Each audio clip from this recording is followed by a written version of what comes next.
Hello, my dear 10th board aspirants. My name is Neha Sachdev and I wholeheartedly welcome you to Definite Success पाठशाला।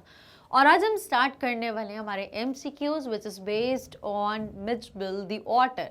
जैसा कि हमने one shot में complete chapter की understanding develop कर लिया और उसके बाद बहुत ही रिलीजियस वे में एज अ कंपल्सिव हैबिट जो हमारे ऑथर ने फॉलो करी थी वो हमारे भी कंपल्सिव हैबिट फॉलो हो गई है कि पहले हम वन शॉट देखते हैं, उसके बाद में सारे एनसीईआरटी के जितने भी क्वेश्चन आंसर्स हैं उनको बहुत थॉरोली समझते हैं और लास्ट में to check where we stand in the boiling water. जैसे कि ऑटर तो रहता ही पानी में था, that was the favourite spot. और वैसे ही अगर हम बात करें आपको जज करने की तो चेक करते हैं आप लोग कितने बॉइलिंग वाटर में हैं, where do you stand there. ठीक है, तो फटाफट से स्टार्ट करते हैं पहले एमसीक्यू के साथ।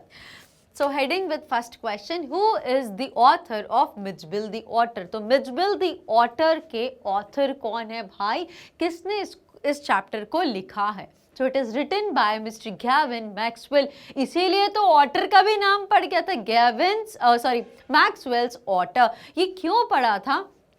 क्योंकि जब तक हमारे ऑथर ने ऑटर को टेम नहीं करा उससे पहले स्पीशीज साइंटिस्ट को बहुत यूज टू नहीं थी, वो लोग इतने एक्वेंटेड नहीं थे, बहुत पॉपुलर नहीं थी।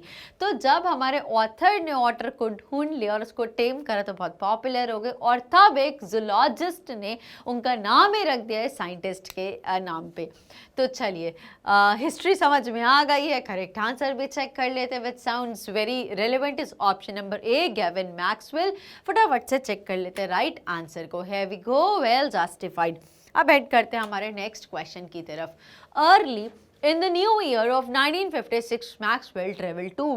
तो क्या हुआ था, 1955 के एंड की बात है जब हमारे ऑथर का एक बहुत ही पेट डॉग जिसका नाम जॉनी था वो एक्सपायर हो गया था और अब हमारे ऑथर बहुत लोनली फील कर रहे थे और वो चाहते, उनके दिमाग में अभी तक तो कोई थॉट नहीं आया था कि उनको दूसरा डॉग टेम करना चाहिए, बिकॉज वो उनको ऐसा लगता था कि जो जगह उस डॉग की थी वो कोई पोजीशन नहीं ले सकता, उसको कोई रिप्लेस नहीं कर सकता। तो अब हमारे ऑथर के दिमाग में एक ऐसा छोटे समय के लिए एक थॉट आता है कि उनको ऑटर को टेम करना चाहिए। तो अब वो ट्रेवल कहाँ कर रहे थे, 1956 के नई ईयर में, नया साल जो था 1956 का, तब वो ट्रेवल कर रहे थे सदर्न इराक में, स्पेसिफिकली कहाँ पे, बसरा में, क्योंकि उनको बसरा के कॉन्सुलेट ऑफिस जाना था और वहाँ से उनका मेल कलेक्ट करके रिप्लाई करना था।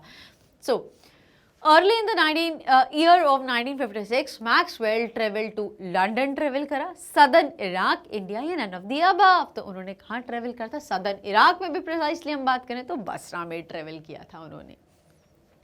नाउ चेक कर लेते करेक्ट आंसर, वेल जस्टिफाइड, समझ में आ गया है। Heading with third question, where does the author live. हमारे ऑथर रहते कहाँ थे, तो ऑथर लंदन में रहते थे। हमने देखा था कि कोई भी लंदनर वो कितने वियर्ड, कितने वाइल्ड गेसेस कर रहे थे ऑथर को देख के। कोई बोलता था बेबी हिप्पो, तो कोई इसको ब्रॉन्टोसॉरस बोलता था, कोई इसको बेबी सील बोलता था और कोई कुछ तो कोई कुछ।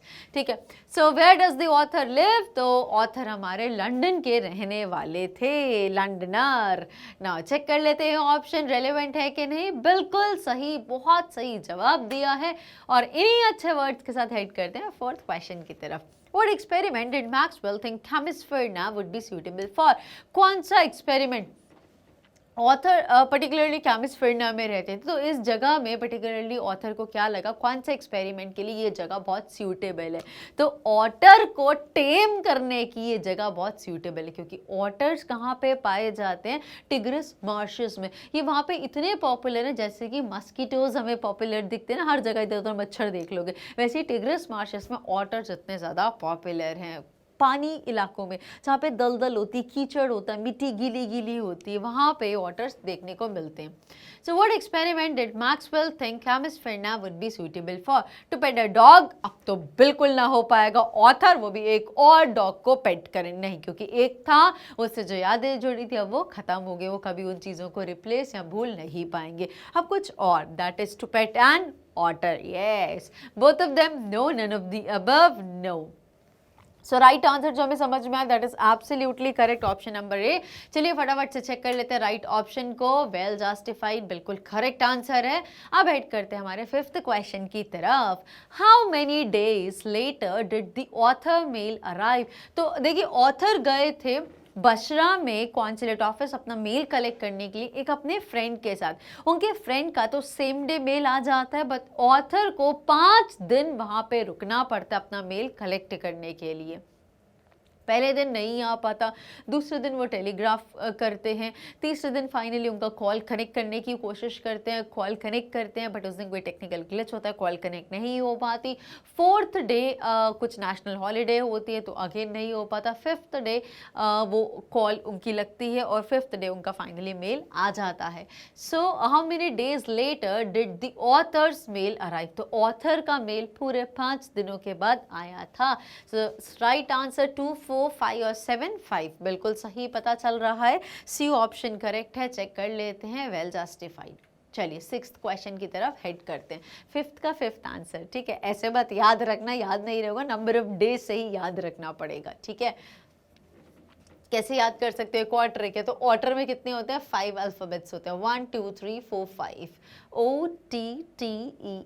5 डेज ऑर्डर के लिए वेट करना पड़ा और उनको फाइनली मेल भी मिल गया, वहाँ पे ऑर्डर भी मिल गया एक सैक में उनके रूम में।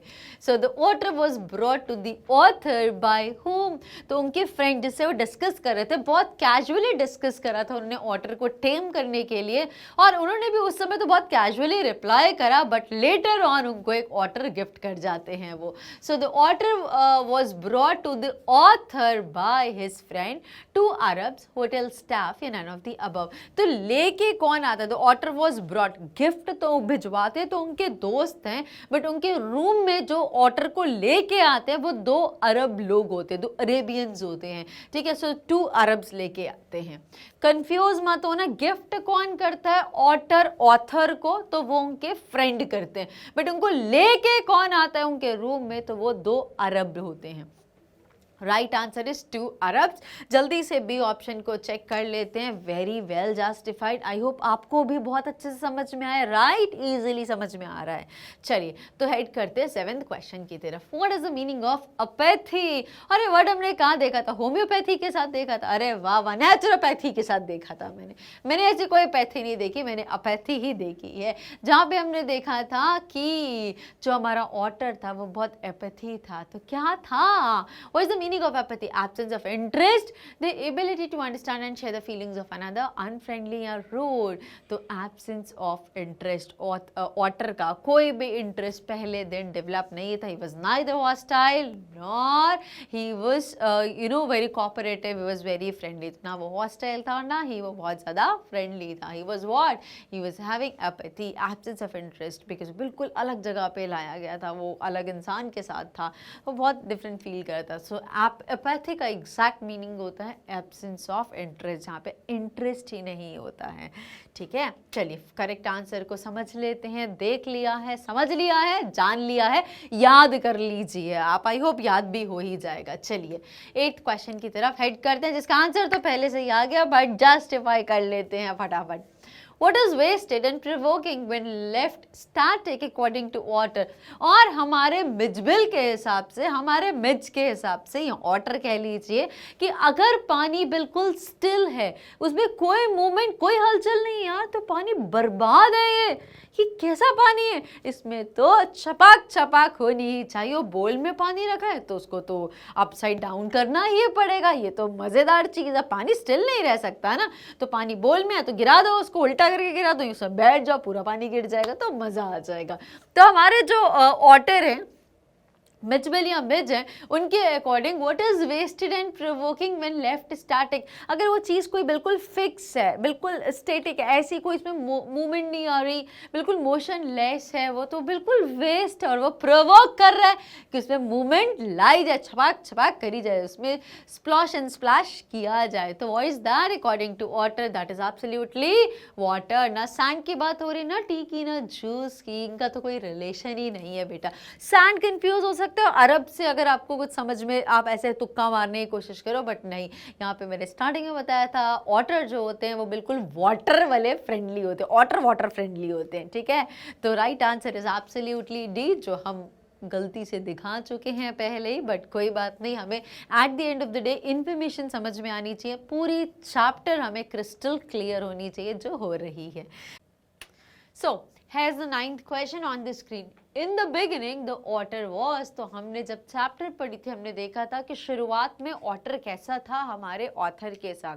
So was neither friendly nor hostile, ना तो वो बहुत दोस्ती, ना तो उनका ऑथर को अपना फ्रेंड कंसीडर कर रहा था और ना ही उनको अपना एनिमी कंसीडर कर रहा था, because everything was very strange, एक स्ट्रेंज एनवायरनमेंट था, स्ट्रेंज पर्सन था, तो he was not able to get mingle up with the things, वो भी फ्रेंडली नहीं हो पा रहा था चीज़ों से, यूज टू नहीं था, ठीक है। So what is the right answer? Otter was friendly, नहीं वो फ्रेंडली नहीं था और ना ही वो हॉस्टाइल था। So was he aloof and indifferent, साथ था, उदास था नहीं, उदासी नहीं थी उसको किसी चीज की।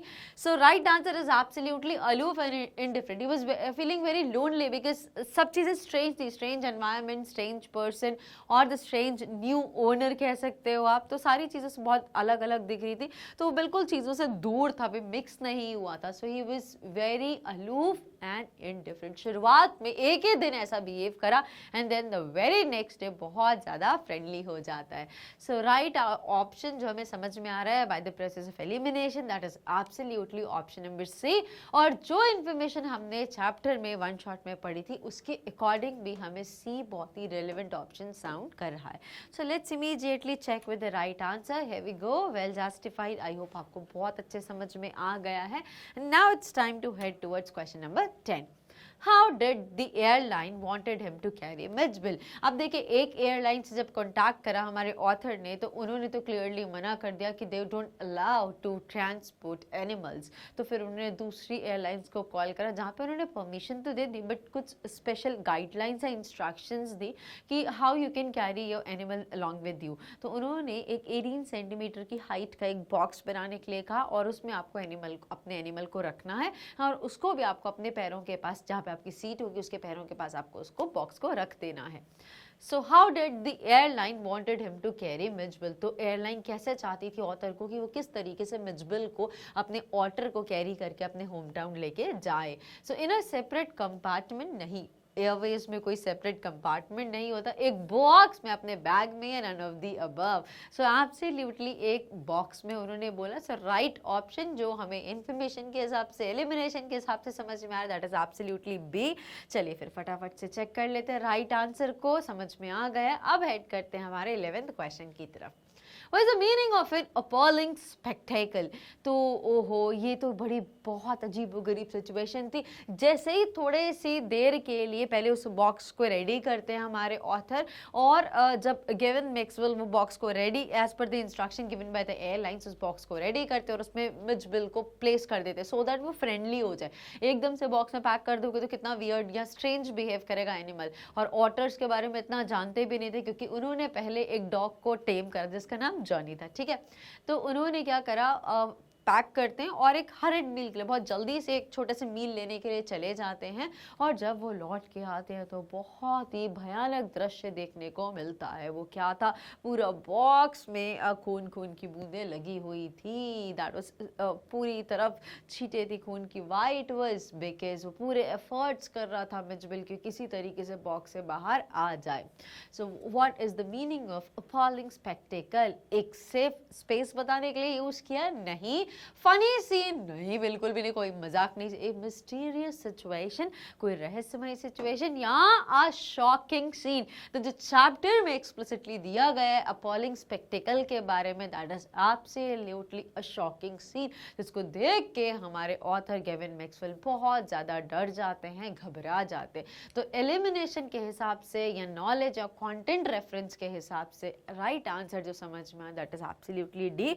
फटाफट से चेक कर लेते हैं हमारे राइट ऑप्शन को एंड आई होप आपको भी समझ में आ गए इतने इजी वे में। चलिए हेड करते हैं 12th क्वेश्चन की तरफ। Why did the driver drive through the streets of Basra like a ricocheting bullet? तो उन्होंने ऐसे बिल्कुल ना बुलेट जो होती है ना बिल्कुल तीर कमान जैसे कमान होता है बिल्कुल फ्रैक्शन ऑफ सेकेंड्स में गायब होकर चला जाता है, तो वो स्पीड जो थी रिकोशेटिंग बुलेट बोला है यहाँ पे, मतलब बिल्कुल तेजी से उड़ा के, कहते हैं ना हवा से बातें हुए करके उड़ा के ले गए गाड़ी को, तो वही वाला सीन यहाँ पे। क्यों? बिकॉज जब मील से लौट के आए तो वो उसको मिजबिल को ऐसे कंडीशन में देख के बहुत डर जाते हैं, बहुत घबरा जाते हैं। फिर एनी हाउ कुछ चीज़ें उसके एजेस जो थे उसको बहुत ज़्यादा ब्लंट करते हैं ताकि वो अब चुभे ना, और उसको पैक करते हैं किसी भी तरीके से। और फाइनली जब ये सब कुछ चीज़ें सेटल करते हैं, मिजबिल को काम करते हैं, उसको रिलैक्स फील कराते हैं, तो तब तक सिर्फ 10 मिनट रह गए थे फ्लाइट को टेक ऑफ करने में। और जो टाइम बचा सिर्फ 10 मिनट रह गए थे फ्लाइट को टेक ऑफ करने में, और जो डिस्टेंस कवर करना था उनको एयरपोर्ट तक का, बिकॉज अभी मिडवे में रुके थे, तो डिस्टेंस वाज 5 मील्स, तो 5 मील की दूरी और सिर्फ 10 मिनट का समय रह गया था। तो अब इसी वजह से जो ड्राइवर होता जो उन्होंने बुक करी थी अपनी cab, so the driver drive through the streets of Basra like a ricocheting bullet, बिल्कुल हवा में उड़ाते हुए गाड़ी को लेके जाते हैं, बिकॉज टाइम बहुत ही लिमिटेड या बहुत ही कम टाइम बचा हुआ था उनकी फ्लाइट के टेक ऑफ करने में। सो why did the driver drove like a ricocheting bullet? Author was late for his flight. Mijbil had hurt himself. Someone was after the driver. All of the above. तो कोई driver के पीछे था? नहीं, बिल्कुल भी नहीं। ऐसा कोई केस नहीं था, कोई चोरी नहीं करी थी। तो इससे समझ में आता ऑल ऑफ दी अबव तो नहीं होंगी, एक नहीं है तो ऑल कैसे हो सकते हैं? तो सी डी एलिमिनेट हो गए, बचा ट्रैप ए और बी का। तो मिजबिल को चोट लग गई थी इसीलिए इतनी तेज नहीं, क्योंकि उनकी फ्लाइट टेक ऑफ करने ही वाली थी और वो बहुत लेट हो गए थे। अभी बाकी फॉर्मेलिटी चेकिंग और ये सारा सामान चेक होना, लगेज चेक, ये सब बचा हुआ था, तो he was very late for his flight. इसीलिए ड्राइवर ने बिल्कुल हवा में उड़ाते हुए गाड़ी को वो ले गए एयरपोर्ट पे। सो राइट ऑप्शन एलिमिनेशन के थ्रू और जस्टिफाई करके हमें समझ में आ रहा है option A sounds very relevant. तो चलिए फटाफट से चेक कर लेते हैं हमारे राइट आंसर को। बहुत अच्छे समझ में आ गया है लगता है आप बच्चों को भी। मुझे कमेंट सेक्शन में ज़रूर बताते रहिए अगर किसी भी ऑप्शन के रिगार्डिंग, किसी भी क्वेश्चन के रिगार्डिंग कोई डाउट या कन्फ्यूजन हो तो। चलिए हेड करते हैं हमारे 13 क्वेश्चन की तरफ। What did Midge do to the box? Mijbil ने, जिसको ऑथर प्यार से मिज बोलते थे, उसने बॉक्स का क्या करा? पूरी कोशिश कर ली बॉक्स से बाहर निकलने की, जिसकी वजह से बॉक्स के जो एजेस थे उसको तोड़ दिया, काट लिया, जो कुछ भी कर सकते सब कुछ कर दिया, but all efforts in when, वो बाहर नहीं आ पाया। इन फैक्ट क्या करा ऑटर ने, दैट इज मिज ने, अपने आप को हर्ट कर लिया। So what did Mij do to the box? He made it wet, उसने उसको गीला कर दिया। नो वाटर लवर था और यहाँ पे उसने बिल्कुल पानी को उछाला या फैलाया नहीं। He tore the lining of the box, he overturned it, उसने बॉक्स को उल्टा पलट दिया, ओवरटर्न कर दिया, अपसाइड डाउन समझ लो, ऐसा नहीं, ऐसा भी कुछ नहीं करा। सो राइट इज जब वो एफर्ट्स कर रहा था मिजबिल बॉक्स के बाहर आने के लिए, he tore the every single lining of the box. वो बॉक्स की जो हर एक लाइनिंग थी, जो कोने कोने से जोड़ा हुआ था, जो बहुत शार्प था, जिसकी वजह से ऑटर को हर्ट हुआ था, तो उसको सबको टीयर करने की कोशिश कर रहा था, सो दैट किसी तरीके से ऑटर उस बॉक्स के बाहर आ जाए, because he was not at all feeling comfortable in that box. So right option जो हमें समझ में आ रहा है वो ऑप्शन बी है। जल्दी ये फटाफट से चेक कर लेते हैं राइट ऑप्शन को। Here we go, well justified। अब हेड करते हैं हमारे 14th क्वेश्चन की तरफ। Given Maxwell called the dash very queen of her kind, और सबसे ज़्यादा किस पे दिल आ गया था हमारे ऑथर का? गिवन मैक्सवेल का, एयर होस्ट्रेस पे, because she was very queen of her kind. क्यों? क्योंकि उन्होंने जैसे ही ऑथर बैठे और गिवन मैक्सवेल या ओनर ऑफ द ऑटर बोल सकते, जैसे ही वो बैठे, पहले तो वो लेट हो गए थे, सबसे लेट वही एंटर हुए थे उस एयरवेज में, और जैसे ही वो बैठते हैं वो सारी चीज़ें बताते हैं जो अभी पिछले आधे घंटे में ऑथर के साथ हुआ था एयर होस्ट्रेस को, जिसकी वजह से एयर होस्ट्रेस उनके कॉन्फिडेंस में आ जाती है, काफ़ी इंप्रेस हो जाती है, थोड़ा बुरा भी उनको लगता है ऑटर के लिए, और फाइनली उनको क्या बोलते हैं कि अगर मैं आपकी जगह पर होती सर तो मैं अपने पेट को नीचे फ्लोर पे नहीं, अपनी लैप्स में रखती। तो ये सुन के तो और खुश और इंप्रेस हो जाते हैं हमारे ऑथर, और फाइनली जब वो ऑटर बॉक्स से निकल के इधर से उधर कूदता है पूरी फ्लाइट में, तो एयर होस्ट्रेस हेल्प करती है, बोलती है sir you be comfortable, you sit at, be seated at your seat, मैं आपके ऑर्डर को लेके आती हैं। तो ये सारी चीज़ देख के तो हमारे जो ऑथर हैं केविन मैक्सवेल इतने ज़्यादा इम्प्रेस हो जाते एयर होस्टेस से कि मानो बिल्कुल उनकी अभी बिल्कुल हाथ ही चूमने वाले, इतने ज़्यादा दिल खुश कर देती है एयर होस्टेस हमारे ऑथर का।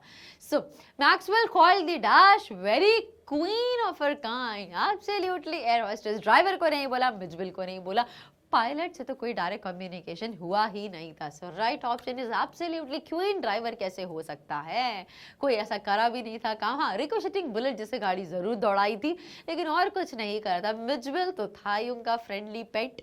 सो राइट ऑप्शन जो समझ में आ रहा है that is absolutely A, air hostess was the very queen of her kind. और चैप्टर को भी हमने पढ़ा जिसमें हमने ये पॉइंट को बहुत एक्सप्लिसिटली चेक किया था। सो बहुत अच्छे समझ में आ गया राइट ऑप्शन। जल्दी से चेक कर लेते हैं। We go well justified. I hope you guys are understanding very well. जिस ईज से मैं चीज़ों को समझा रही हूँ उतने ही ईज से I personally believe and I have whole trust on you guys कि आपको उतने ही ईज से समझ में आ रही हैं। And in that ease way only you are able to retain the information in your minds.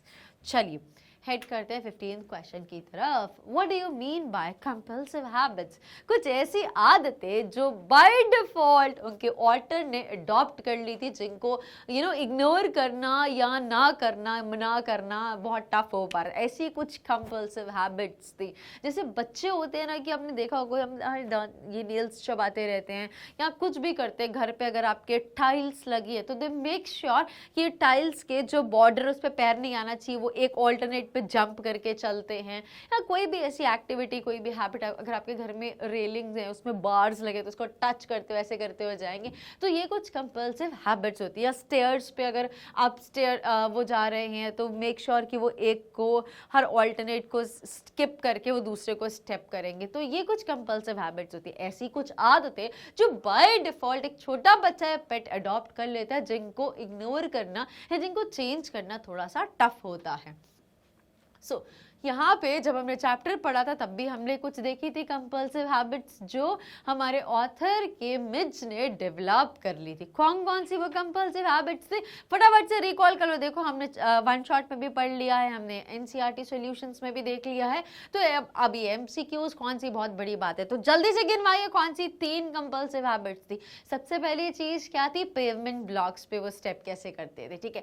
Second was what कि हर second जो स्ट्रीट लाइट्स बोल सकते हो, जो वो लैम्प, स्ट्रीट लैम्प्स जो होते थे उसमें सेकंड में से बाहर आते थे, फिर अंदर जाते थे, फिर सेकंड में से बाहर आते थे। थर्ड क्या था, हर 7th रेलिंग जो थी उसको टच करके निकलते थे। तो दीज, और यस लास्ट एक और थी 4th वाली क्या थी, वो जो पैरापेट, जो छोटी सी वॉल थी स्कूल की एडजेसेंट, जैसे ही वॉल के पास आते उस पर चढ़ के भाग के कूदते थे और फिर वहां से जंप करते थे। सो these were few compulsive habits जो हमारे ऑथर के ऑथर ने डेवलप करी थी, जैसे कि बाकी बच्चे डेवलप कर लेते हैं। तो यहाँ पे कंपल्सिव हैबिट्स का मतलब क्या है, destructive habits, good habits, addictive habits, habits almost impossible to control. चाह के भी कोई इंसान इनको कंट्रोल नहीं कर सकता, ये होती है कंपल्सिव हैबिट्स। तो चलिए राइट ऑप्शन बहुत अच्छे समझ में आ गया। चेक कर लेते हैं फटाफट से, habits which are impossible to control. चाह के भी आप इनको कंट्रोल नहीं कर सकते, बाय डिफॉल्ट आपके अंदर आप उन चीजों को देख के वैसा करने लग जाते हो, ठीक है। जैसे कि ऐसा बोलते हैं ना कि सिचुएशन के हिसाब से आप बन जाते हो, अगर ढोल बजेगा तो ऑटोमेटिकली आपके हाथ पैर मूव करने लग जाते हैं। ये कंपल्सिव हैबिट्स बोल सकते हो जो पंजाबियों की इनबिल्ट होती है। सिमिलरली ऑटर की भी कुछ ऐसी कंपल्सिव हैबिट थी जो उन्होंने विद टाइम या विद पैसेज ऑफ टाइम या विद ड्यूरेशन उन्होंने अपने अंदर इंकलकेट कर ली थी। और अब ऑटर के लिए it was next way impossible कि इनको कंट्रोल करें या इनको इग्नोर करें। नाउ हेड करते हैं हमारे नेक्स्ट 16th क्वेश्चन की तरफ। What guesses did the Londoners make about what Mij was? और क्या कुछ गेस नहीं कर लिया लंदन के लोगों ने मिज के बारे में? बिकॉज ये जो ऑटर्स होते हैं ये लंदन में इतने ज़्यादा फेमस नहीं होते। और हमने चैप्टर में ये भी पढ़ा था कि ये जो स्पीशीज थी ऑटर वाली, ये पहले बहुत ज़्यादा लोगों को पता नहीं थी, जाने माने नहीं थे। जैसे डॉग्स बहुत ज़्यादा टेम करते हैं, बेयर्स बहुत ज़्यादा कॉमन होते हैं। तो हम बात करें अगर ये मास्टरलाइन जो ब्रीड होती है, मास्टरलाइन फैमिली को बिलोंग करते हैं ऑटर्स, तो इतने ज़्यादा फेमस थे। इनफैक्ट ये साइंटिस्ट को भी इसके बारे में नहीं पता था। तो जब मैक्सवेल ने इनको टेम करा तो एक साइंटिस्ट, एक जूलॉजिस्ट थे, उन्होंने इनका नाम रख दिया। वो नाम क्या था? पर्सी पिगलाटा, कुछ ऐसा नाम था। प्लीज मुझे कमेंट सेक्शन में जरूर बताइए कि जूलॉजिस्ट ने लिट्रोगेल पर्सी पिगलाटा मैक्सवेल या मैक्सवेल इज ऑटर, ये एग्जैक्ट नाम था जो जूलॉजिस्ट ने इनको क्रिस्टिन करा था, ये इनका नामकरण किया था ऑटर का। ठीक है, सो अब लंदन में ये बहुत ज़्यादा कॉमन नहीं थे, तो मस्टरलाइन फैमिली के जितने भी और मेंबर्स थे, लोग सबके नाम बता देते थे, बट ऑर्डर को सही नहीं पहचान पाते थे। कुछ इतने महान थे कि इनको बेबी हिप्पो बना देते थे, एक सील बना देते थे, और कुछ तो और कहना ही क्या, ब्रोंटोसॉरस, एक डायनासोर का फैमिली को बिलोंग करते हुए एक क्रिएचर भी बना दिया था किसी ने। और क्या कुछ नहीं करा लंदन के लोगों ने। एक लास्ट एग्जाम्पल दूंगी कि फाइनली जो एक डिगर होता है, मतलब एक गड्ढा खोदने वाला, एक जो लेबरर होती है, उसने क्या गेस किया कि ये जो क्रिएचर आपके साथ है, जीव जंतु आपके साथ है, इनको हम क्या बोलेंगे, तो वो पहचान ही नहीं पाए कि वो है क्या, वो जानवर है, वो कौन है, वो क्या नहीं है। So these were the wild और weird guesses that the Londoners made about what Mij was. Mij was everything, Mij हर कुछ था, बट मिज एक ऑटर ही नहीं बन पाया। ओके, सो क्या गेस करते थे लंडनर्स मिज के बारे में? एक बेबी सील, सॉरी, यस, हाँ, स्क्विरल, हाँ, स्क्विरल भी बोला, हिप्पो, यस, डायनासोर, सॉरी, ब्रोंटोसॉर, सब कुछ बोल दिया, बस उसको ऑटर ही नहीं बोल पाए। So all of the above बिल्कुल सही है। जल्दी से चेक कर लेते हैं हमारे राइट आंसर को। Here we go, well justified. I hope बहुत अच्छे समझ में आ गया है। Now it's time to head towards question number 17, 17 पे खतरा। What kept Midge engaged when they shifted to London? और ऐसी कौन सी एक्टिविटीज होती थी जिसमें मिज घंटों खेला करता था विदाउट एनी डिस्ट्रैक्शन? तो पिंग पॉन्ग एक स्पेशल, हमने देखा था मिज बहुत क्रिएटिव है, उसने खुद की गेम डेवलप या इन्वेंट करी थी। जो सूटकेस था वो एक साइड से वो थोड़ा सा दब गया था, तो स्लोप हो गई थी, बॉल को फेंकता, यहाँ से पकड़ने के लिए आ जाता। दिस वॉज द गेम जिसको मिज ने खुद से इन्वेंट किया था। वॉज दैट क्रिएटिव और बहुत ही फन लविंग, बहुत ही फ्रेंडली काइंड ऑफ क्रिएचर था ऑटर। तो उसको पिंग पोंग बॉल से खेलना, जो होती है ना सॉफ्ट से क्रेजी बॉल, जो डांसिंग बॉल्स होती है, जो बहुत तेज तेज चकती है, या मार्बल्स के साथ खेलना बहुत ज़्यादा पसंद था। So what kept Mij engage when they shifted to London? जब लंदन में हमारे ऑथर शिफ्ट होते, अपने होम टाउन लौट के आते हैं मिज के साथ, तो ऐसी कौन सी एक्टिविटी थी जिसमें मिज घंटों एंगेज रहा करता था बिना किसी डिस्ट्रैक्शन के? Ping pong game, children, author, all of the above. तो ऑफकोर्स बच्चों में एंगेज नहीं रहता था, ऑथर में एंगेज नहीं रहता। पिंग पोंग बॉल्स, वो अपने बेली पे अपने बैक करके लेट जाता और अपनी बेली पे पिंग पोंग बॉल्स को जगलिंग करता रहता, मेक श्योर करते कि एक बॉल गलती से भी नहीं गिरती। This sharp otter was. So right option is absolutely A, जिसका नाम है पिंग पोंग गेम। चलिए फटाफट से राइट ऑप्शन को चेक कर लेते हैं, बहुत अच्छे समझ में आ गया है। हेड करते हैं हमारे 18th क्वेश्चन की तरफ। Why were otters known as Maxwell otters? क्यों? और हमारे ऑथर के नाम पे ही ऑटर का नाम पड़ गया, क्यों? ऐसा क्यों हुआ था? इनको मैक्सवेल ऑटर क्यों बोला जाता था? जल्दी से चेक कर लेते। They were found by Maxwell, they are found at a place called Maxwell. वो जगह का नाम था? नहीं, हमारे ऑथर का नाम था Gavin Maxwell. It is the species name in science, ये स्पीशीज का नाम है जो साइंस में दिया गया। नो नेवर, बिकॉज इनके जो फाउंडर थे, इनको ढूंढने वाले जो शख्स थे जिन्होंने पहली बार इनको टेम करा था, वो कौन थे? वो हमारे ऑथर जिनका नाम था गेविन मैक्सवेल। और इसीलिए जूलॉजिस्ट ने गेविन मैक्सवेल के नाम के साथ या उनके नाम के बाद ही ऑटर का नाम कर दिया, दैट इज मैक्सवेल्स ऑटर। तो ये रीजन बिल्कुल सिंपल है, बहुत जस्टिफाइड है। दे वर फाउंड बाय मैक्सवेल। अब देखिए, हमने ये तो देखा था कि जब हम बात करेंगे अरब में, तो अरब में जो मार्शल्स होते हैं वहाँ पे वाटर इतने ज़्यादा पॉपुलर होते हैं या इतने ज़्यादा फेमस होते हैं, जैसे कि हमारे यहाँ पे मस्कीटोज मिलते हैं और ये इनको टेम भी करते हैं। बट यहाँ पे अगर हम बात करें हमारे मैक्सवेल के बारे में, ऑथर के बारे में, गेविन मैक्सवेल के बारे में, तो इन्होंने इनको पहली बार टेम करा था और बिकॉज उन्होंने ही इनको प्रेजेंट करा था और ये स्पीशीज़ जो थी साइंटिस्ट को भी उनके बारे में नहीं पता था। तो फिर एक फेमस जूलॉजिस्ट थे जो इन एनिमल में, बर्ड्स में, ये जो फ्लोरा नहीं, सॉरी, फाउना होती है, फाउना किंगडम होते हैं ना जिसमें एनिमल, बर्ड्स, मैमल्स आ जाते हैं, तो इनकी जो स्टडी करते हैं उनको जूलॉजिस्ट बोला जाता है। तो फिर एक जूलॉजिस्ट ने इनके नाम के बाद या उनका साइंटिफिक नेम क्या था, लिट्रिगिल पार्टिसिपिकुलाटा मैक्सवेल, या फिर ऑथर के नाम के बाद ही मैक्सवेल्स ऑटर बोला गया था। सो राइट ऑप्शन जो हमें जस्टिफिकेशन से पता चलता है that is they were found by Maxwell, इसीलिए otters known as Maxwell otters. चलिए ए ऑप्शन बिल्कुल सही है, चेक कर लेते हैं राइट ऑप्शन को, well justified.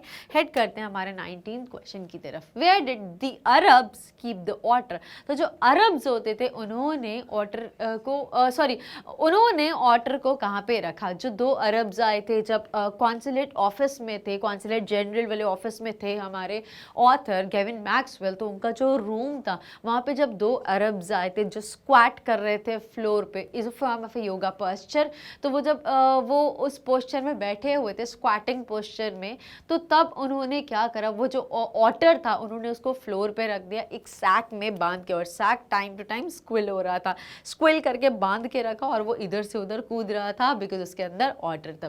So where did the Arabs keep the otter? Where did the Arabs keep the otter? दीदी, ठीक है। तो अरब्स ने ऑटर को कहाँ रखा? बॉक्स में, बैग में, सैक में, पॉकेट में? पॉकेट में तो आ नहीं सकता, बॉक्स में भी नहीं रखा था, बैग में नहीं, ऑफ कोर्स एक बोरे में पैक कर दिया था ऊपर से, और वो इधर से उधर डांस कर रहा था sack. So of course in a sack right option है। जल्दी से 19th का चेक कर लेते हैं राइट आंसर, वेल जस्टिफाइड। अब हेड करते हैं हमारे 20th क्वेश्चन की तरफ। When the author saw the otter for the first time, it resembled a wall. तो जब पहली बार हमारे ऑथर मिस्टर गेविन मैक्सवेल ने ऑटर को देखा तो उनको किसके जैसी रिजेम्बलेंस दिखी उस ऑटर की? डॉग के जैसे, एक ड्रैगन के जैसे, कैट के जैसे, या सील के जैसे? तो ऑफ कोर्स एक ड्रैगन के जैसे, जिसके जो आर्मर थे वो पूरे मिट्टी से भरे हुए थे, पूरा वो लथपथ था मिट्टी से, बिकॉज हम मार्शी एरिया में रहते हैं। तो हमारे ऑथर को पहली बार जब उन्होंने ऑटर को देखा तो उनको लग रहा था अरे कोई ड्रैगन से कम नहीं दिख रहा है। So otter resembled like a dragon for Maxwell, Gavin Maxwell, जो कि हमारे ऑथर। तो राइट ऑप्शन डॉग नहीं है, कैट नहीं है, सील नहीं है, एब्सोल्युटली बी ड्रैगन है। चेक कर लेते हैं राइट ऑप्शन को, well justified. Now it's time to head towards 21st क्वेश्चन। 21st सेंचुरी नहीं बोला, 21st क्वेश्चन में हेड करने की बारी है। Now what was the name given to the otter? तो ऑटर को क्या नाम दिया हमारे ऑथर ने? मिजबिल, या प्यार से उस मिजबिल को मिज कह के बुलाते थे। राइट ऑप्शन समझ में आ गया, मेजर नहीं बोलते थे, कोई जर्नल कर्नल मेजर नहीं थे ये, तो इट वाज सिंपल मिजबिल या मिज, मैड मैजिस नहीं, ऐसा कुछ भी नहीं था। Right option is absolutely B. तुक्के चल रहे हैं, बी इज राइट ऑप्शन। ऐसा एग्जाम में मत करना, सोच समझ के, दिमाग लगा के, बुद्धि लगा के करना। सो 21st का बी ऑप्शन बहुत अच्छे समझ में आ गया है, राइट आंसर। हेड करते हैं 22nd क्वेश्चन की तरफ। What were Mijbil favourite toys? Mijbil के फेवरेट टॉयज क्या थे? Marbles, ping pong balls. So what were Mijbil favourite toys? Stone से खेलता था, मार्बल से खेलता था, सॉफ्ट टॉय से खेलता था, या न्यूज़पेपर से? ऑफ कोर्स पत्थरों से नहीं खेलता था, मार्शी एरिया में रहता था, मार्शर्स में रहता था, तो मार्बल्स से खेलने में बड़ा मज़ा आता था। वो स्टोन्स नहीं होते, काफ़ी सॉफ्ट होते हैं। सॉफ्ट टॉय से खेलता था नहीं।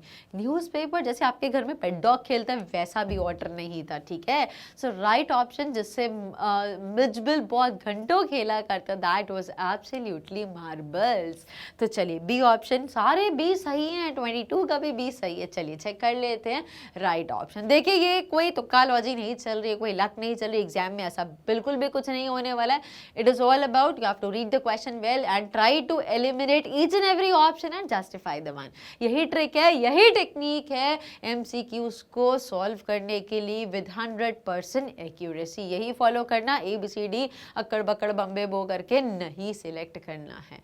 चलिए हेड करते हैं हमारे 23rd क्वेश्चन की तरफ। What did the women in the airplane think that the otter was? ओ जैसे एरोप्लेन एक फ्लैश में बॉक्स से निकल के भागता है लेंथ ऑफ द फ्लाइट में, मतलब पूरी जो एरोप्लेन था उसके एंड तक भाग के, कूद के बॉक्स से निकल के एंड तक भाग जाता है, तो जो लेडी होती है पीछे बैठी है वो कूद जाती है अपनी सीट के ऊपर, छलांग लगा के बैठ जाती है, खड़ी हो जाती है, और क्या चलाती है? और रैट। तो उनको क्या रिजेंबल करता है? ऑटर, एक चूहे के जैसा, ठीक है। सो डॉग बोलती है, ऑटर बोलती है, सील, या rat, of course C option a rat, जो हमने चैप्टर में भी पढ़ा था और हमें समझ में भी आ रहा है बिकॉज ऑटर डॉग को तो रिजेंबल नहीं कर रहा था। ऑटर नहीं पता होता लोगों को तो ऑटर तो बोल ही नहीं सकते, सवाल ही नहीं पैदा होता। सील रिजेंबल कर रहा था बट एक फ्लैश में निकल के बाहर जाके जो भाग के तेज स्पीड में पीछे जाता है क्लियरली दिख ही नहीं पाता है तो वो रिजेंबल करता है लाइक अ रैट। तो वो लेडी चीख के क्या चिल्लाती है, rat a rat. Right option is absolutely C a rat. जल्दी से चेक कर लेते हैं, वेल जस्टिफाइड। हेड करते हैं 24th क्वेश्चन की तरफ। इन द टिग्रिस मार्शेस, जहां से हमारे ऑटर को एग्जैक्टली लाया गया था, उनकी ओरिजिनेट प्लेस थी।